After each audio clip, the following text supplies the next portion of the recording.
hoy el tema que vamos a tratar. Hay dos personas que tienen posiciones muy firmes, muy formadas, con argumentos muy serios. Es Eduardo Josami, que es integrante de Carta Abierta, presidente del Centro Cultural de la ex-ESMA, y está también Julio Bárbaro, es un referente del peronismo. Josami lo escuchó, ¿no?, al padre. Sí. ¿Y qué opinión tiene usted? Bueno, el padre aceptó que había un adjetivo, o un sustantivo en realidad poco feliz, que era calificar a la corrupción como un cáncer social.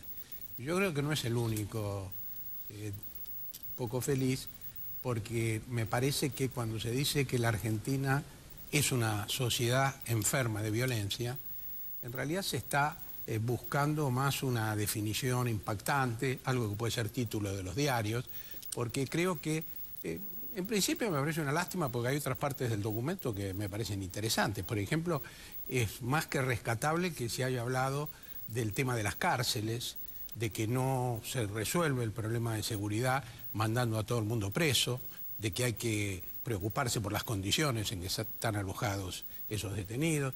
También es importante que se rompa esa asociación que a veces se hace entre los más pobres y la delincuencia, diciendo que no debe demonizarse a los sectores más pobres y adjudicarle la responsabilidad por estos hechos. Pero me parece que desgraciadamente la carta está muy ganada por un tono de enfrentamiento con el gobierno que le lleva a perder objetividad y credibilidad, porque yo no quiero repetir lo que han dicho muchos dirigentes. Dijo, los máximos responsables son las autoridades nacionales. Sí, pero las autoridades nacionales siempre son responsables, pero lo que no permite es que, lo que no está claro, mejor dicho, es decir que estamos viviendo en la Argentina una situación dramática como la que pinta el documento. Por supuesto que un solo hecho criminal merece nuestro repudio y no se le puede tapar, digamos, la importancia de eso citando estadísticas o comparándolo con otros países. Eso es lógico. Pero si alguien quiere decir que la violencia ha crecido en los términos en que lo dice este documento, me parece que tiene que mostrar efectivamente cuánto ha crecido y al mismo tiempo analizar un poco más cuáles son a su juicio las causas. Creo que hay un sentido, yo diría, tremendista en esos párrafos que me parece que está mostrando una intención política de la Iglesia argentina porque, insisto, se ha querido provocar un título de los medios que por otro lado estaban muy dispuestos a publicarlo, al punto tal que llegaron a anunciarlo antes de que saliera el documento. Julio Bárbaro, para usted, ¿la Iglesia exagera, lo hace con una finalidad política, como dice José Amigos, o refleja el pensamiento del Papa Francisco? Yo creo que refleja el pensamiento de un sector importante de la sociedad. Es decir, nosotros vivimos una situación política en la cual no hace tanto tiempo se había elegido un rumbo, una imagen que era Venezuela. Digo, en ese sentido, lo que pasó con Venezuela y a donde llegó Venezuela era la profundización de esta teoría del enemigo. Digo, yo nunca imaginé a mis 72 años que estuviera tan distante de amigos de toda la vida. O sea, la sociedad fue dividida. No podemos ir a un partido a las dos hinchadas. ¿Habla de amigos peronistas? De amigos peronistas, digo, esa división que digo de familia, eso está. Es decir, el kirchnerismo trajo una confrontación a los argentinos que para mí es una virulencia que no está de acuerdo con la profundidad del cambio que propone. Entonces, creo que devaluar al enemigo, digo, yo me veía después de toda mi vida en el peronismo que en un canal oficial digamos, nos devaluaban como individuos, la opinión. O sea, si el que piensa distinto, si el adversario toma el lugar del enemigo y el Estado le pega y la idea es que hay que confrontar, le vamos trasladando la confrontación a toda la sociedad, que es a donde llegamos. Ahora se amansó un poco, pero hace 2 años cuando hablaban de justicia legítima, de reelección eterna y de... Digo, yo tenía miedo y ese miedo daba una violencia en la sociedad. Bueno, me parece que hay que separar dos cosas y analizarlas por separado, ¿no?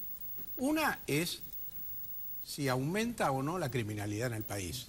Y eso hay que estudiarlo y la verdad que no tiene mucho que ver con el nivel del diálogo entre la dirigencia política. Me parece que es una visión casi infantil decir que se cometen más crímenes en la Argentina porque la gente ve cómo los políticos se pelean por televisión. Me parece que son dos cosas que no tienen absolutamente nada que ver. Ahora, yendo a este segundo punto, ya que se plantea, yo creo que en la Argentina hay un nivel de conflicto político que es el que corresponde a una democracia en la que se están produciendo transformaciones, donde hay sectores que se han apasionado por la política y han vuelto a participar muy activamente en la política, y hay sectores que se consideran perjudicados por ese proceso y también reaccionan con cierta violencia verbal que hasta ahora no ha salido de lo que pueden ser los límites razonables del debate político. En un país donde hemos tenido tantas formas de violencia a lo largo de la historia, y hasta no hace mucho tiempo, decir, a mí por ejemplo me molestan muchísimo las afirmaciones de la doctora Carrió, pero de ninguna manera diría que ella es responsable del aumento de la criminalidad en el país. Me gustaría que hubiera un diálogo político más serio, más centrado en los problemas de fondo, con visiones menos fantasiosas, pero en última instancia eso, después los electores determinan si les convence ese discurso o el otro. Pero insisto, nada tiene eso que ver con el avance del delito. Digamos, Bárbaro, lo que me parece, ¿no? Acá está Bárbaro, no voy a ser traductor de Bárbaro, pero dice, la política de confrontación del gobierno genera como violencia, que no es solo el delito, otro tipo de violencia. No, claro, pero es que habría que separar los dos tipos de violencia, porque que la política del gobierno genere cierta reacción apasionada de los opositores, se comprende. Que la política del gobierno genere ciertos títulos por parte de los principales diarios, se comprende un poco menos, pero también en última instancia se puede comprender. Ahora, insisto, esto no tiene nada que ver con el problema que decía el padre que trataba el documento, que era la situación de violencia, el aumento del delito, el narcotráfico. Yo enfoco, veo Chile, se va el centro derecha, viene el centro izquierda, en una paz absoluta. Digo, ahí hay una concepción de la política donde el otro es mi adversario. Cuando a mí me formulan que el que está en contra, el disidente, ocupa el espacio del mal, los monopolios, los imperialismos, yo miro y digo, tengo diferencia. Digo, cuando se reserva el oficialismo el espacio del bien y nos manda al resto al espacio del mal, digo, esto es una idea de la división de la sociedad. Y esa idea lleva a que, saquemos lo de la criminalidad, no podemos ir a un partido a las dos hinchadas. Esto es resultado de años de una agresividad que trasladamos a la sociedad. ¿Es así? ¿Ustedes son el bien y ellos son el mal? No, ni nosotros somos el bien, una relación ni nosotros somos el bien. Son los que están acá.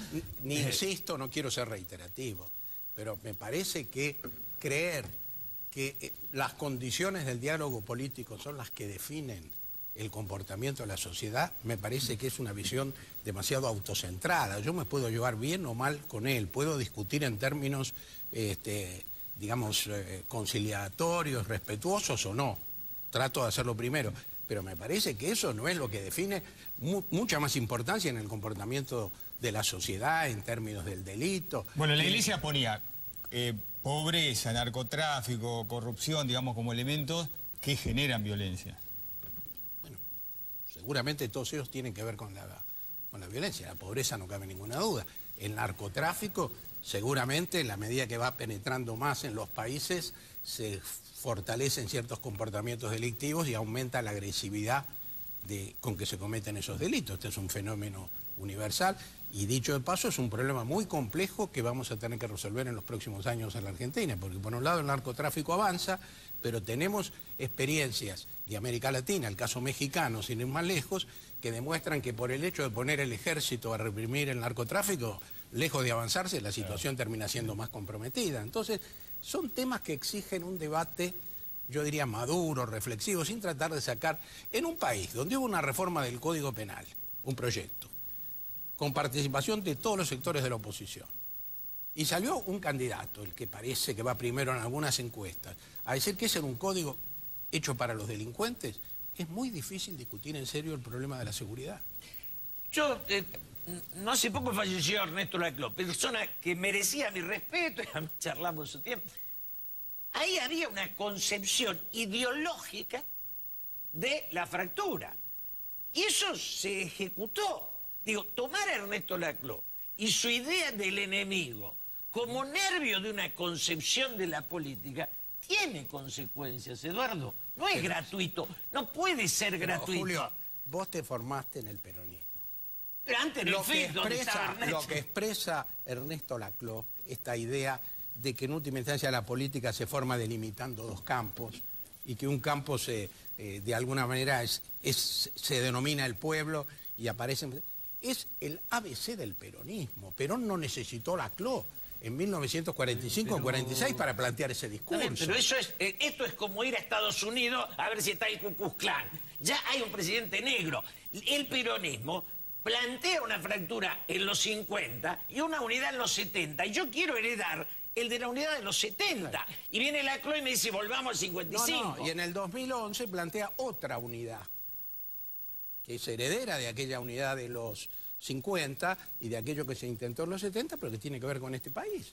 Entonces, me parece que decir que por el nivel de confrontación verbal, yo prefiero un país donde se discuta francamente en la televisión y en todos lados, y no un país Eduardo, donde... no es lo verbal. Cuando yo elijo Venezuela y no Chile o Uruguay, elijo una concepción de la política. ¿Y en qué termina Venezuela? Ahora todos lo miramos y nos corremos. El camino venezolano, el camino de Chávez, llevó donde llevó. Y el de Chile, Uruguay o Brasil llevó a otro lado. Nosotros elegimos aquel camino. ¿Chocamos con la violencia o no? Nosotros no elegimos ningún camino.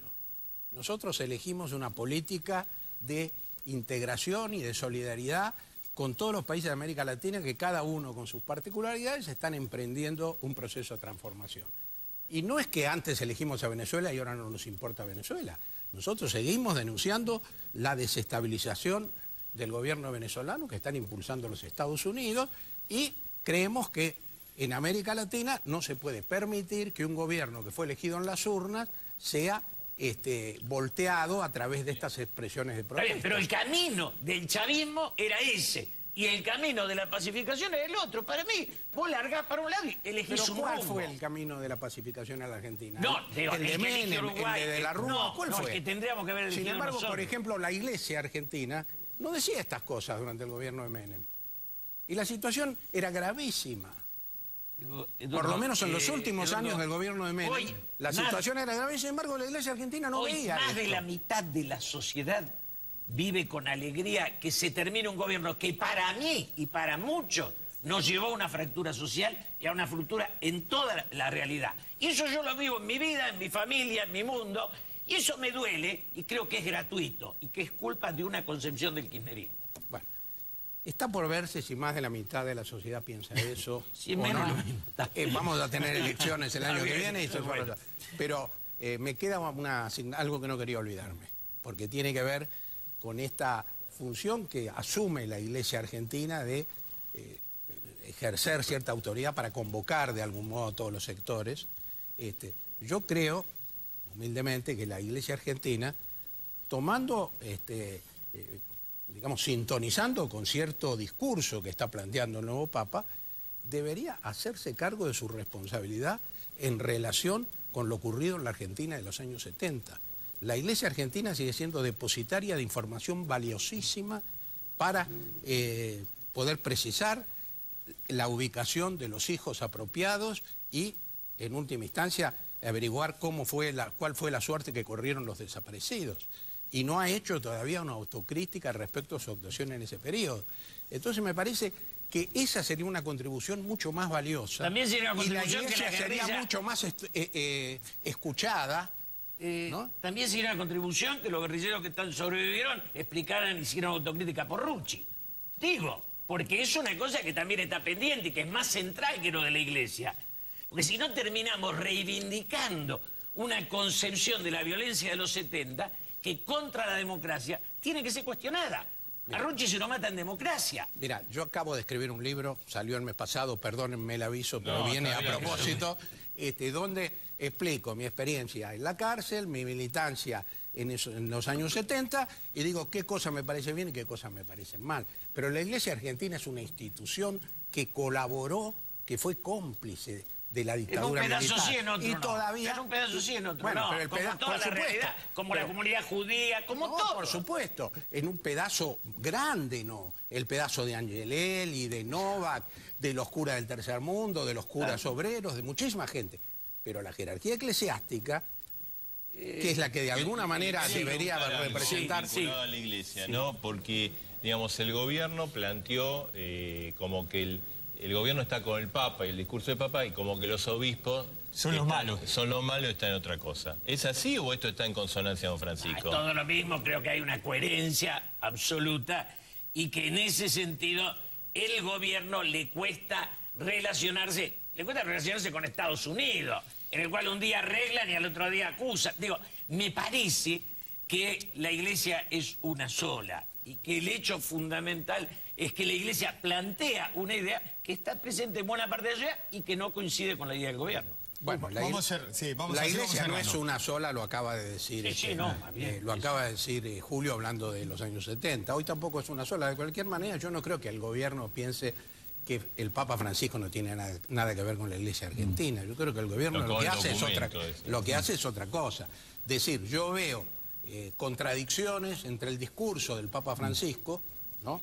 El Papa Francisco ha tenido algunas intervenciones en el mundo, como por ejemplo la intervención por la paz en Siria, o un discurso sobre la pobreza que estaba faltando en la iglesia de Roma, y contradicciones entre ese discurso y este documento. Es una apreciación política del gobierno, pero me parece que lo importante es analizar por qué un documento que tiene aspectos tan reivindicables, que me parece que están expresando el trabajo social de muchos curas de base, cuando habla de los pobres, cuando habla de las cárceles, porque de alguna manera se juega en una línea de oposición política, planteando estos títulos de primera página, como hablar del cáncer social o la sociedad enferma de violencia, que me parece que no contribuyen al diálogo.